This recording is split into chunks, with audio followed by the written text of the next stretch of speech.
வாங்க என் தோட்டத்தை சுற்றி பார்க்கலாம். இது வந்து சப்போட்டா நிறைய பழங்கள் பழுத்திருக்கு. இனிமே தான் தோட்டம் எடுத்துகிட்டு பறிக்கணும். இது வந்து பேஷன் ஃப்ரூட்.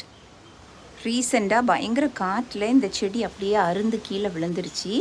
இது வந்து சீத்தாப்பழம் நிறைய பழுத்திருக்கு.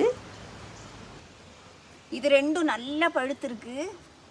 நாங்கள் கவனிக்கவே இல்லை. இப்போ நான் கார்டன் டூர் வீடியோ ஷூட் பண்ண வரும்போது தான் பார்த்தேன். பாருங்கள், இது நல்லா பழுத்திருக்கு. இது ரெண்டுமே நல்லா பழுத்திருக்கு. நல்ல வறுக்கச்சக்க செம்மையாக பழுத்திருக்கு.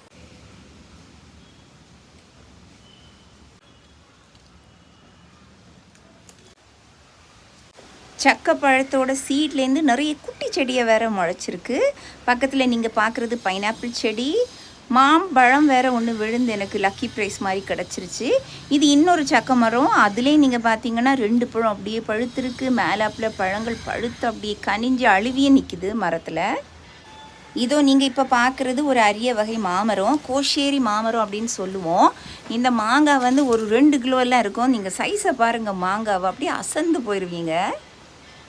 ஆனால் ஒரு பெரிய பிரச்சனை என்னென்னா, இந்த மாம்பழம் பழுக்கிறதுக்கு 2-3 மாதம் ஆகும். அப்படியே மரத்தில் நின்று நல்லா டைம் எடுத்து தான் பழுக்கும்.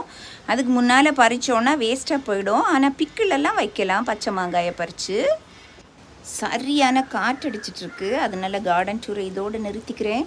ஃப்ரெண்ட்ஸ், என் சேனல் பாருங்கள். அதில் நிறைய லாங் வீடியோஸ் அப்லோட் பண்ணியிருக்கேன். ரீசெண்டாக கூட ஒரு லாங் வீடியோ இருக்குது, பாருங்கள், சப்ஸ்கிரைப் பண்ணுங்கள்.